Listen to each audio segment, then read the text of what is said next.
एक बार हम लोग बुलंद आवाज में हृदय खोल करके जय जयकार करें।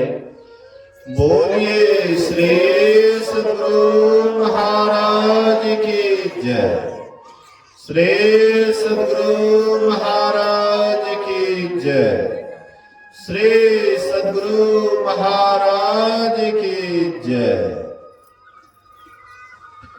अखंड मंडलाकारं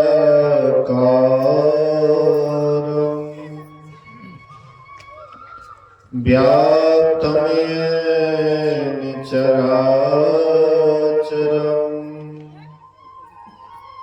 तत्पदं दर्शितं येन तस्मै श्री गुरुवे नमः। धन्य धन्य सतगुरु सुखद महिमा कही न जाए। जो कुछ कहो तुम्हारी कृपा मोते कछु न बसाए।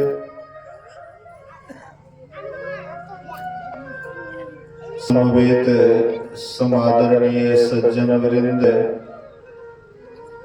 आदरणीय माताओं तथा भक्तिमती बहनों, 2 दिवसीय संतमत सत्संग का आयोजन परम श्रद्धेय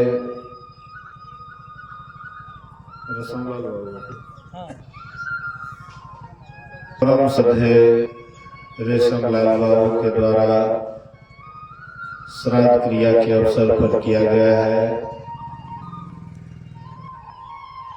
लोग प्रथम दिन के द्वितीय पाली में उपस्थित हैं। आज श्राद्ध क्रिया है।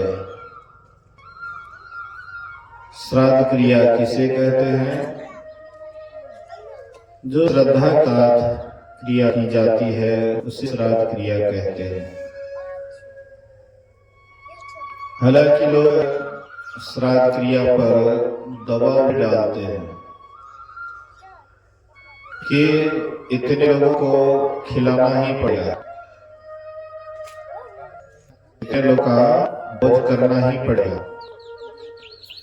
ये दबाव नहीं होना चाहिए। ये श्रद्धा के साथ जो भी करते हैं उनकी श्रद्धा को छोड़ देनी चाहिए। जितने आदमी को खिलाना चाहे दबाव नहीं डालना चाहिए। शादी हो या श्राद्ध क्रिया हो उसमें दबाव नहीं होना चाहिए। अगर कोई समाज के लोग दबाव डालते हैं तो ये ठीक नहीं है। आइए अभी हम लोग सुन रहे थे भगवान श्री राम और वाल्मीकि जी के बीच में जो वार्तालाप हुआ था उसी को हम लोग सुन रहे थे। भगवान राम जी वनवास के क्रम में महर्षि वाल्मीकि के आश्रम में पहुंचे। महर्षि वाल्मीकि भगवान श्री राम पूछते हैं महर्षि वाल्मीकि से कि मुझे 14 वर्ष तक वनवास में रहना है, उसमें भी मेरी पत्नी और मेरा भाई भी है, तो कौन ऐसा जगह बढ़िया होगा जहां पर सब सुविधा हो, किसी प्रकार का कोई दिक्कत ना हो, कष्ट ना हो। इसलिए कोई अच्छा और अनुकूल जगह दिखा दीजिए। इस पर महर्षि वाल्मीकि जी भगवान राम के पोल को खोलना चाहते हैं। भगवान राम ने कहा कि हमको 14 वर्ष वनवास में रहना है, इसलिए हमको कोई अनुकूल जगह दिखा दीजिए। तो महर्षि वाल्मीकि कहते हैं कि आप हमको पूछते हैं कि मैं कहाँ रहूं, लेकिन मैं पूछने में सकुचाता हूं कि आप कहाँ नहीं हैं। कोई ऐसा जगह बता दीजिए जहां आप नहीं हैं, तो वहां पर रहने के लिए हम दिखा देंगे जगह कि वहां नहीं है, आप वहां रहिए। लेकिन आप कहां नहीं हैं, तो परमात्मा कहां नहीं है। परमात्मा से कोई जगह खाली है जहां परमात्मा नहीं है। प्रहलाद से हिरण्यकशिपु ने पूछा, कहो तुम्हारा ईश्वर कहां रहता है, तुम्हारा प्रभु कहां रहता है, जिसका तुम दिन रात नाम रटते रहते हो, जिसका तुम बराबर नाम लेते हो, रात दिन उठते बैठते सोते जागते हर हमेशा जो तुम ईश्वर का नाम लेते हो, तो कहते हैं कि वह कहां है, दिखाओ। तो प्रहलाद कहते हैं कि हम में, तुम में, खड्ग खंभ में। वह परमात्मा हम में भी रहते हैं। पहले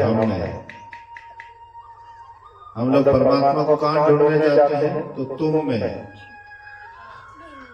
मतलब मंदिर में जाते हैं, तो वो भी तो दूसरा ही है। हम मंदिर नहीं है, मंदिर हमने बनाया है, लेकिन मंदिर हम नहीं है।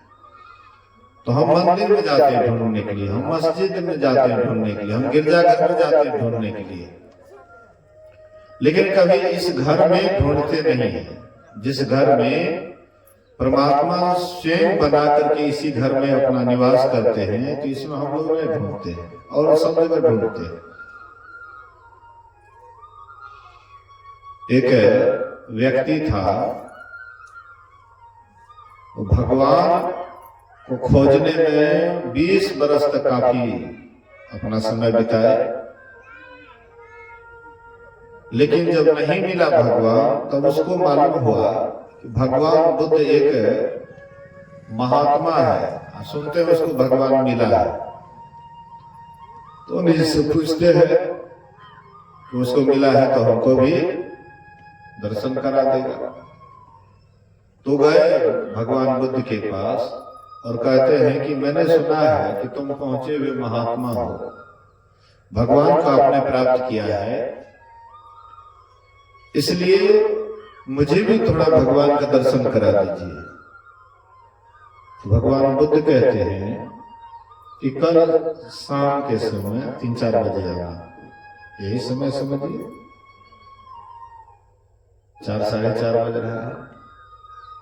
तो दूसरे दिन वो आए, तो भगवान बुद्ध अपने कुटी से बाहर, जहां पर जंगल झाड़ था, वहां पर कुछ खोज रहे थे, बड़ी व्यग्रता के साथ कुछ खोज रहे थे। तो वह सज्जन आए और बोले कि हे महात्मन, आप क्या खोज रहे हैं? हे बुद्ध, आप क्या खोज रहे हो? तो बुद्ध ने कहा कि मेरा हीरा खो गया है, मेरा हीरा खो गया है, मैं हीरा ढूंढ रहा हूं। तो लोग सोचे कि इसका हीरा खो गया, थोड़ा मदद कर दे, तो भी लगे ढूंढने के लिए। फिर और भिक्षु लोग भी आए, पूछे क्या है, क्या हुआ है? बोले कि हीरा खो गया है। तो सब ढूंढ रहे हैं। जो उच्च दर्जे के भिक्षु लोग थे, वो थोड़ा दूर बैठ करके लीला देख रहे थे कि क्या लीला कर रहे हैं। खोजते खोजते शाम का समय हो गया, झलफल शाम। तो वह सज्जन पूछते हैं कि बुद्ध, तुम्हारा हीरा कहाँ खोया, आपका हीरा कहाँ खो गया? तो कहते कुटिया में। बोले गजब, आप इतने बड़े महात्मा, खाली नामे का है लेकिन काम का नहीं। अरे आपका हीरा खोया कुटिया में, और आप यहाँ जंगल झाड़ में खोज रहे हैं। कितनो परेशान होइएगा, कितनो खोजिएगा, आपका हीरा मिलेगा? जहां हीरा खोया वहीं नहीं मिलेगा। आई जंगल झाड़ में कैसे मिलेगा? बोले कि जिस तरह से मेरा हीरा कुटिया में खोया और मैं जंगल झाड़ में खोज रहा हूं, इसी तरह तुम भी तो बाहर बाहर संसार में ढूंढ रहे हो प्रभु को, परमात्मा को। 20 बरस तुम कहां कहां गया, तीर्थ में गया, व्रत में गया, उपवास किया, ये मंदिर में वो मंदिर में, कहां कहां गया, लेकिन ये मंदिर में कभी खोजा? ये 3.5 हाथ वाला जो मंदिर है, इसमें तुमने कभी भगवान को खोजा? तो ना, तो हम लोग कहां जाते खोजने के लिए? तीर्थ करते हैं, व्रत करते हैं, उपवास करते हैं, क्या क्या नहीं करते हैं, हैं? छठी मैया को पूजते हैं, केला को भी पूजते हैं, हाँ, पीपल को भी पूजते हैं, बर को भी पूजते हैं। आपन बर जो कमा करके खिलाता है उससे कोई मतलब नहीं, जो हमें कमा करके खिलाता है उससे कोई मतलब नहीं। लेकिन उधर बर पीपर में हाँ जाते हैं उसको पूजने के लिए। जो बोलता है, जो आपकी सेवा करता है, जो आपके सारे सुखों का, हाँ सभी सुखों का हर हमेशा आपका देखरेख करता है, उसके प्रति आपको कोई लगाव नहीं है। अलग है उससे जो हमारा कुछ भी नहीं करता है। संत महात्मा कहते हैं, बोलिए श्री सद्गुरु। देखा देखी भक्ति चलता है, देखते हैं ना इसी पर मोबाइल पर कैसे कैसे लोग क्या क्या करते हैं, तो वही आजकल चलनी में देखते हैं ना कि कैसे करवा चौथ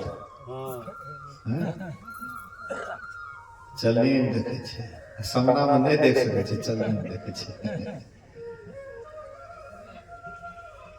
जैसे जैसे लोग मोबाइल पर देखता है वही वही करता है, लेकिन सब उ साड़ी साया नवका जे छै ने लोभ से एकटा परब करबै त ओहो त ओइ में हेतै। बोलिए श्री सद्गुरु। ओ जे नहीं है त कथि ल करतै? लालच हाँ के ही कारण।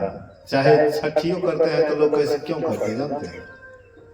छठी क्यों करते हैं? हमरा बेटा के मन ठीक भाई तो हम छठ करब, हमरा बेटा भाई तो छठ करब, हमरा बेटी भाई तो छठ करब। लेकिन बिना मतलब के कोई पर्व त्योहार नहीं करते हैं, मतलब रख करके करते हैं, इच्छा रख करके। और यही सबसे बड़ा बाधा है भक्ति मार्ग में। बोलिए श्री सद्गुरु। भक्ति मार्ग में यही सबसे बड़ा है। माँ सबरी भक्ति किए, भगवान आए उसके। नहीं, ये बात सब आदमी बहुत कथा सुने होंगे, बहुत बार सत्संग में सुने होंगे कि भगवान श्री राम जब वनवास में आए तो माँ सबरी के आश्रम में पहले आए और ऋषि मुनि के यहाँ नहीं गए। अब माँ सबरी के ही आश्रम में आए। क्यों आए माँ सबरी के आश्रम में और महात्मा के यहाँ नहीं गए? बोलिए श्री सद्गुरु। महात्मा केवल भेष से नहीं होता है, वेशभूषा महात्मा से महात्मा नहीं होता है, लेकिन भीतर से भी कोई बिना वेशभूषा के भी महात्मा। माँ सबरी एक नंबर की महात्मा थी।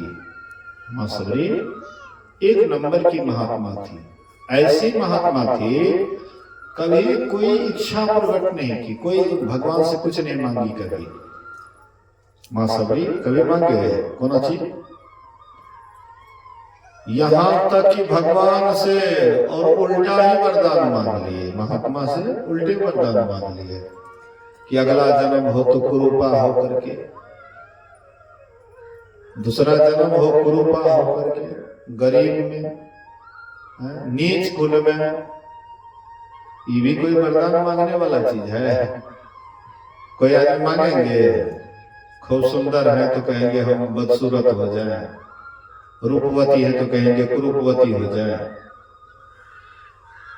कभी किसी के मन में ऐसा भाव नहीं आता है। लेकिन जो भक्ति भावना में डूब जाते हैं, जिनको भक्ति का रस मिल जाता है, उनको संसार सब फीका लगता है, बेकार लगता है।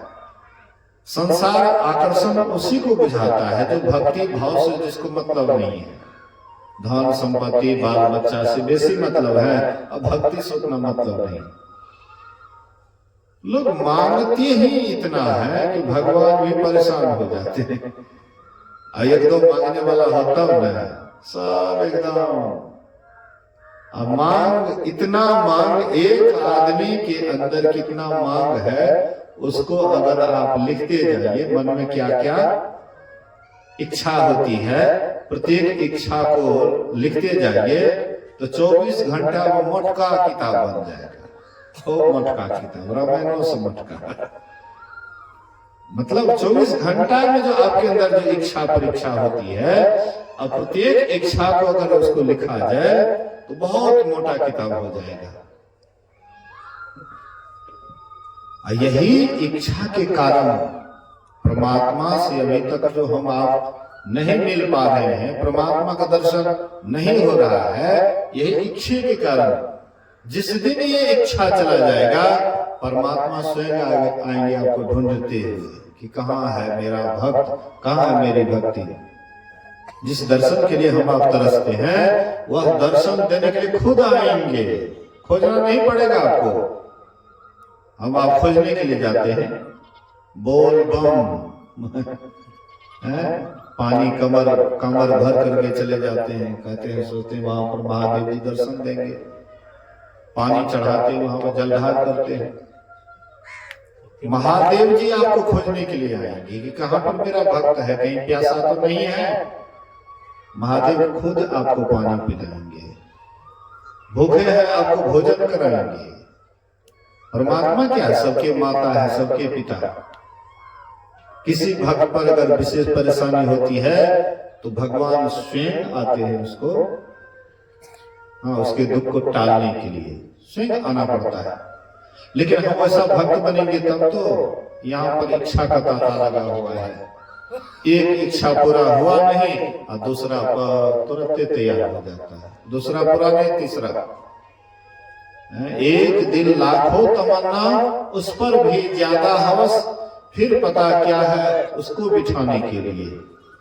एक ही दिल है, लाखों तमन्नाएं, लाखों इच्छाएं हैं। इसलिए संत महात्मा कहते हैं, अगर भक्ति करना है, मुक्त होना है, दुख से छूटना है, आवागमन मिटाना है, तो एक काम करो, सबरी की तरह हो जाओ। सबरी की तरह होने का मतलब ये नहीं है कि पति है तो पति को छोड़ दीजिए। सबरी होने का मतलब ये नहीं है कि पति है तो पति को छोड़ दीजिए। सबरी पति को छोड़ी नहीं, पति छोड़ करके भाग गए। नहीं, सबरी छोड़ी थी, पति को छोड़ी नहीं, लेकिन पति छोड़ कर गए। कुरुबनी को ले जाकर के क्या करूंगा, भूतनी को ले जाकर के क्या करूंगा। लेकिन सबरी को कोई गम नहीं था, कोई उसके अंदर ग्लानि नहीं हो रही थी कि पति छोड़ करके भाग, हाँ हम अकेले कैसे रहेंगे जंगल में, अब क्या होगा, कोई पश्चाताप नहीं। भक्त निर्भय होते हैं, जो परमात्मा के भक्त होते हैं निर्भय होते हैं, चाहे स्त्री हो या पुरुष हो, ये निडर होते हैं, क्योंकि उसका जो रास्ता है बिल्कुल साफ सुथरा होता है। परमात्मा पर उसको बहुत विश्वास होता है। भक्त भक्तिन को परमात्मा पर विश्वास होता है। कभी कोई संकट विपत्ति आ जाता है तो परमात्मा ही उसकी रक्षा करते हैं। तो कहने का मतलब है, कहते हैं, तो सबरी जैसी भक्ति कर प्रभु राम तेरे घर आएंगे। तो सबरी जैसी भक्ति कर प्रभु राम तेरे घर आएंगे। ऐसे हैं मेरे राम, ऐसे हैं मेरे राम। तू सबरी जैसी भक्ति कर, प्रभु राम तेरे घर आएंगे। अगर तुम सबरी की तरह भी कोई इच्छा नहीं तुम्हारे मन में रहे और तुम केवल परमात्मा को पाने के लिए भक्ति करो कि एक परमात्मा ही हमें मिल जाए, बाद बाकी कुछ मिले या ना मिले। संसार तो आज मिलता है, कल खो जाता है। संसार रहता है सब दिन।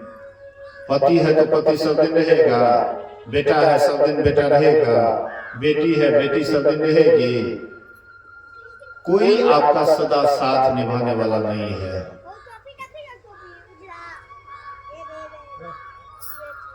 कोई भी आपका सदा साथ नहीं निभाएंगे, लेकिन परमात्मा वे आपके सदा साथ रहते हैं। भले ही हम आप उसको देखते नहीं हैं, हम उनको महसूस नहीं करते हैं, लेकिन वे सदा हमारे साथ हैं।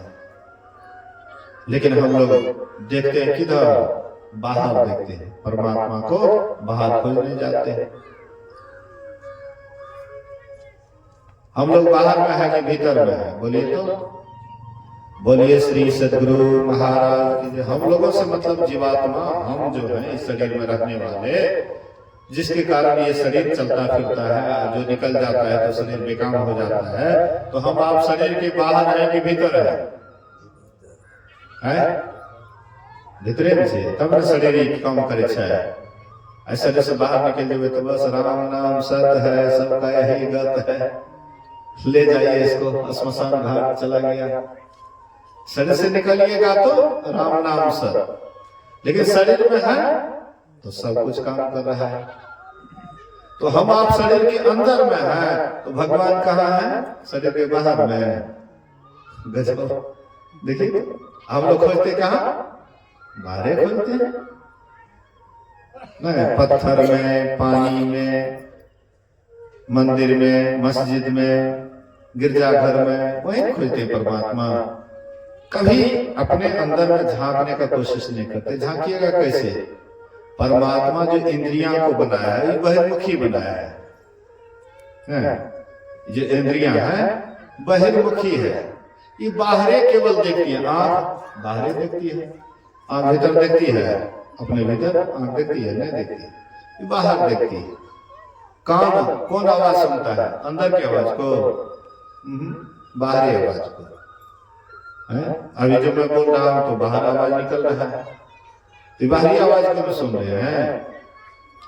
परमात्मा आपके शरीर के अंदर में है, अंदर में आवाज भी होता है। परमात्मा अंदर में है और वे आवाज भी दिन रात करते हैं। जैसे मैं बाहर बोल रहा हूं तो बाहरी कान से आप सुन रहे हैं, बाहरी आंख से हमको देख रहे हैं। बाहर में हम हैं, आपके शरीर के अंदर में हम नहीं है, हम बाहर में हैं, तो इसलिए हमको आप बाहर देख रहे हैं। और आप भी शरीर के अंदर में है, परमात्मा भी इसी शरीर के अंदर में है। तो हम अपने अंदर कभी झांकते नहीं है। आंख से देखते हैं बाहर को, अपने को देखिएगा। मान लीजिए अभी आंख खोल करके देखते हैं तो बाहर देखते हैं, शरीर को देखते हैं, संसार को देखते हैं। और जब अपने अंदर देखिएगा तो क्या करना पड़ेगा? आंख बंद करके झांकिए। नहीं, अपने अंदर झांकने के लिए आंख बंद कर लीजिए। आंख खुला रहेगा तो बाहर देखिएगा। गो गोचर जहां लगी मन जाए, असो सब माया जानो। भाई राम भगवान कहते हैं, लक्ष्मण को उपदेश करते हैं। लक्ष्मण पूछते हैं माया क्या है? तो राम भगवान कहते हैं गो गोचर। गो मतलब इंद्रियां, गोचर मतलब जहां तक जाती है, जहां तक विचरती है, जहां तक जहां तक संसार का ज्ञान होता है। कहते हैं कि सब माया ही माया है। उधर बाहर माया है और निर्माया कौन है? यहाँ शरीर के अंदर में हम हैं निर्माई, परमात्मा भी निर्माया है। लेकिन अपने अंदर कभी झांकते नहीं। बाहर खूब देखते हैं, बाहर खूब सुनते हैं, लेकिन अपने भीतर कभी नहीं झांकते, न अपने भीतर देखते हैं। संत महात्मा कहते हैं कि अपने अंदर चलो, अपने भीतर चलो। हम शरीर के अंदर में रहते, चलते भी हैं, शरीर के अंदर नहीं चलते हैं। रात में सोते हैं तो कहाँ जाते हैं? बाहर में। बोलिए श्री सद्गुरु महाराज की जय। पुरनका लोग सब कुछ कुछ कहानी कह रहे कि रात में एक आदमी सुतल है, ओकरा बड़ी जोर प्यास लागल रहे। अरे हनुमान जी का ऊपर में बैठ गई, हल्ला नहीं करिए। बोलिए श्री सद्गुरु, सुनो ध्यान से, बोलो मत, सुनो। बोलिए श्री सद्गुरु महाराज की जय। तो पुराने लोग ये कहानी कहते थे, एक आदमी बड़ा प्यास लागल है, रात में सुतले न तो सपना सपना लगे, प्यास लागल छे तो बगल में एक घड़ा रहे, घड़ा रहे तो प्यासल रहे तो चल गए घड़ा में पानी पिए ले। एक आदमी ओने से ले ओकरा झाँप देलकै, वही में हाँ झपा गए तो एने दिन भए गेलै तो देखलकै तो मरि गेलै। तो ओकर सब चीज बनबे लागलै, ओकर बाद कोई ढक्कन के उघाड़ि देलकै तो फिर वो आबि के जीवित भए गेलै। लेकिन ये कहानी कखनो दिमाग में एडजस्ट नहीं है। सपना में लोग शरीर से बाहर नहीं निकलता है, ये बात को याद रखिए। सपना में शरीर से बाहर नहीं निकलते हैं। सुने सुनाई बात कथा कहानी कहते हैं कुछ मन बहलाने के लिए, अलग बात है, लेकिन शरीर से हम निकलते नहीं है। सपना में हो या सुसुप्ति में हो, तीन अवस्था होती है ना। अभी हम लोग जगे हुए हैं तो संसार के ज्ञान करते हैं, और सपना में जब सो जाते हैं तो कंठ में जाते हैं, सपना में जाते हैं। तो सपना में जाते हैं तो श्वास चलता है कि नहीं चलता है? सपना में श्वास नहीं चलता है, श्वास चलता है। आप हैं इसलिए श्वास चलता है, आप नहीं रहिएगा तो श्वास बंद हो जाएगा। तो सपना आती है कौन चीज? जिस पर हमारा ख्याल अधिक होता है, जिसका हम बेसी चिंतन मनन करते हैं। खूब गहराई से जिस बात को खूब चिंतन कीजिएगा, या कोई बात का डर हो जाएगा, कोई किसी से आप भयभीत हो जाइएगा तो सपना में भी आप डर जाइएगा, भयभीत हो जाइएगा। ये स्वाभाविक है। तो मन जिधर का चिंतन करता है तो सपना में हम वही चीज देखते हैं, सपनाते हैं। लेकिन शरीर में रहते हुए सपनाते हैं, लेकिन जब और नीचे चले जाते हैं तो वहां पर बिल्कुल प्रगाढ़ निद्रा में चले जाते हैं, तब आपको कोई ख्याल नहीं रहता है, न शरीर का न संसार का, कोई ख्याल नहीं। मानसिक ख्याल भी नहीं रहता है। सपना में मानसिक ख्याल के कारण हम यहाँ सोए हुए हैं और देखते हैं कि हम जंगल में घूम रहे हैं।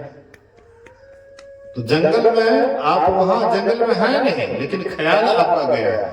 आप यहाँ सोए हुए हैं और आपको ख्याल है कि हम पंजाब में, हाँ पंजाब का दर्शन कर रहे हैं, पंजाब को देख रहे हैं। लेकिन पंजाब में आपका ख्याल गया है, आप नहीं गए हैं पंजाब। अगर पंजाब गए हैं तो अभी इस समय में वहां क्या हो रहा है आप बता सकते हैं? नहीं बता सकते। जो चीज आप देखे वही चीज आप देखिएगा, बिना देखे हुए चीज नहीं देखिएगा। सपना में वही बात आप देखिएगा जो जीवन में आपने कुछ देखा या सुना है। और जो सपना में देखे सुने नहीं है वो जल्दी सपना नहीं होता है। अगर आप कहिएगा कि नहीं बाबा ये जीवन में हमको इस ढंग से हम कभी नहीं किए, लेकिन ऐसा सपना हुआ है, तो कोई जन्म का भी ख्याल आ जाता है, दूसरे जन्म का भी ख्याल आ जाता है, वो भी सपना में आ सकता है, कोई बड़ी बात नहीं है। पुनर्जन्म का स्मरण भी आ जाता है लोगों को, नहीं पुनर्जन्म का स्मरण भी आ जाता है। एक भगवान बुद्ध के समय में एक हलालखोर था, हलालखोर जो कुत्ता वगैरह लेकर के शिकारी करते हैं जंगल में। 4-5 कुत्ता था, हाँ ये भी 3-4 आदमी थे हलालखोर। वो जंगल में ऐसे ही शिकार कर रहा था। शिकार करके एक दिन एक गली से गुजर रहा था। गली से गुजरने के बाद एक बहुत बढ़िया मकान था सेठ जी का। वो मकान में सड़सड़ेले वो घुस जाता है। सेठ का बेटा, अरे ये कौन है? हलालखोर कुत्ता उत्ता लेकर के सेठ घर में घुस गया, कौन है? वो कहते हैं कि हम तुम्हारे पिता। अपना पूरा परिचय दिए, कहां पर कितना क्या है नहीं है सारा परिचय दिए, लेकिन क्या उसको पिता मान लेंगे? नहीं मानेंगे। हलालखोर को कैसे पिता मान लेंगे? घर से निकाल दिए, धक्का मार के पीटा, पीट करके निकाल दिया। कहने का आशय है कि आपको सपना उसी चीज का आता है जो आपने जीवन में कुछ कहा है, सुना है या कुछ देखे हैं, वही चीज आता है। तो महापुरुष कहते हैं, संत महात्मा कहते हैं कि हम आप ही शरीर के अंदर में रहते हैं, इसलिए जागृत से स्वप्न में जाते हैं, स्वप्न से सुसुप्ति में जाते हैं, और सुसुप्ति से सब जब ऊपर उठते हैं तो फिर सपना आते हैं। नींद में जाने वक्त भी सपना आते हैं, और नींद से जब जगते हैं तब भी सपना आते हैं। 2 बार सपना होता है। भले आपको ख्याल रहे या ना रहे अलग बात है, लेकिन सपना 2 बार होता है, क्योंकि कंठ होकर के ही जीव नीचे उतरता है। कंठ में आता है तो स्वाभाविक सपना होता है, कंठ से नीचे जाते हैं तो तब अचेत हो जाते हैं, और कंठ से ऊपर आते हैं तो हम जग जाते हैं, संसार का ज्ञान करने लग जाते हैं। संत महात्मा कहते हैं कि अपने अंदर कभी नहीं झांकते हैं, अपने भीतर कभी नहीं देखते, बाहर लेकिन टटोलते जरूर हैं। तो भगवान बुद्ध कहते हैं कि तुम्हारा प्रभु परमात्मा तुम्हारे अंदर ही खोया हुआ है, लेकिन तुम बाहर बाहर ढूंढ रहे हो। कभी मिलेगा परमात्मा, ईश्वर मिलेगा। भगवान बुद्ध 6 महीने खूब ध्यान किए, इतना ध्यान किए कि हड्डी का ढांचा बच गया था, लेकिन बाद में उसको अपने ही अंदर अनुभूति हुई, अपने भीतर में अनुभूति हुई, अंदर में अपने आप को देखा। अपने आप को देख लीजिए या परमात्मा को देख लीजिए, बात उतना ही है, दोनों अलग नहीं है कि परमात्मा अलग है हम अलग हैं। एक लोटा पानी को जो पहचान लेंगे वो समुद्र के पानी को नहीं पहचानेंगे।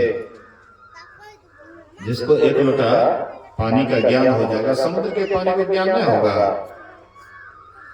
इसी तरह से हम लोग क्या है, लोटा वाला पानी, लोटा जिस तरह से लोटा में पानी है लेकिन आवरण लगा हुआ है, और समुद्र में विस्तार पानी है, बहुत पानी है।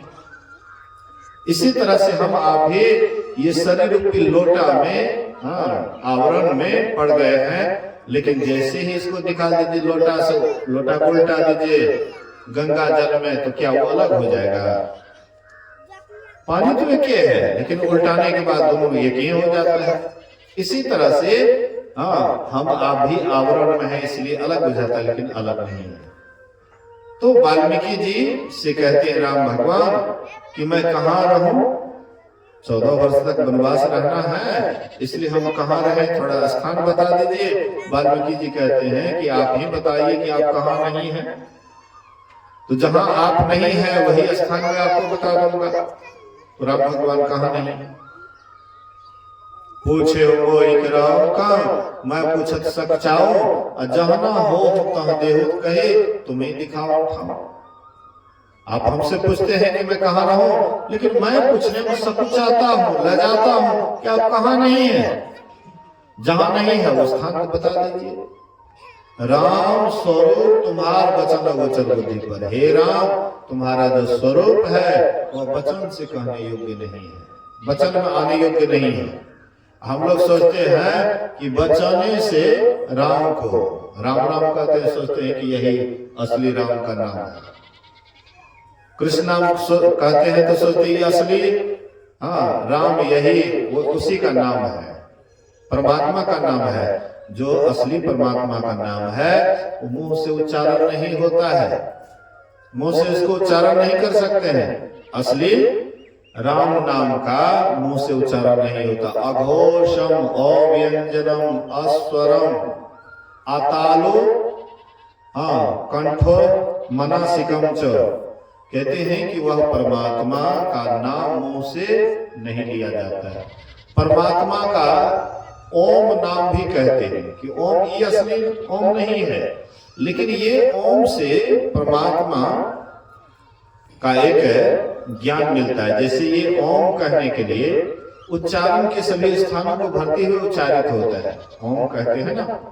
और कोई संसार में ऐसा शब्द नहीं ओम के जैसे, और कोई शब्द ऐसा नहीं है। ओम सभी उच्चारण स्थानों को भरते हुए उच्चारित होता है, और शब्द वैसा नहीं है। तो इसी तरह से परमात्मा भी कोई जगह उससे खाली नहीं, हर जगह परमात्मा भरा हुआ है। तो वह परमात्मा जो हर जगह भरा हुआ है, उस परमात्मा को बाहर कहीं भी ढूंढिएगा, आज तक किसी को नहीं मिला है, तो हम आपको कैसे मिलेंगे?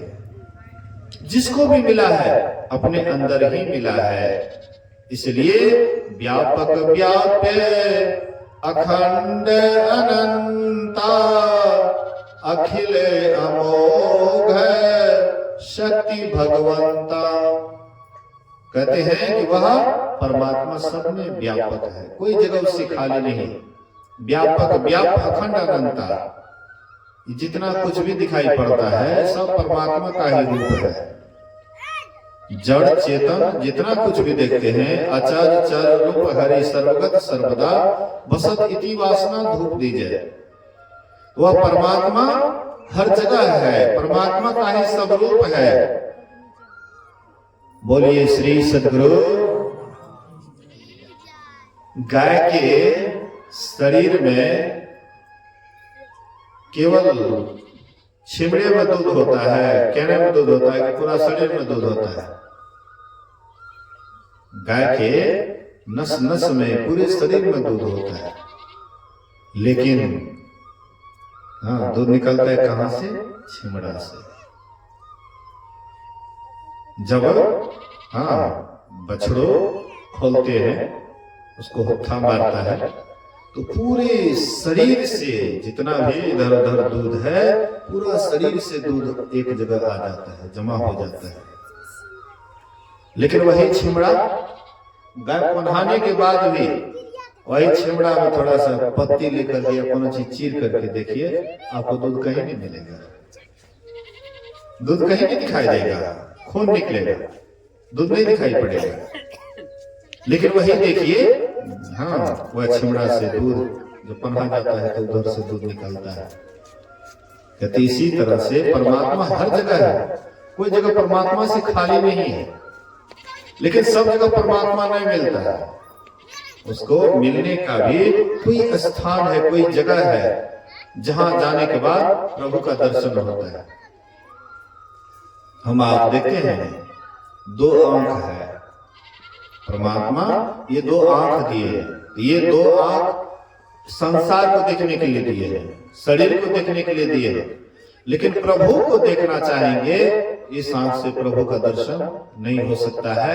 एक आंख और दिए हैं परमात्मा, लेकिन वह गुप्त आंख है, वह प्रकट नहीं है। प्रकट रहता तो सब आंखें दर्शन कर लेते, लेकिन वो आंख सबका गुप्त है, सबके पास वह आंख है। शिव जी को देखे होंगे, तीन आंख हैं, दो आंख यहाँ, एक आंख यहाँ, दोनों भवों के बीच में एक आंख यहाँ।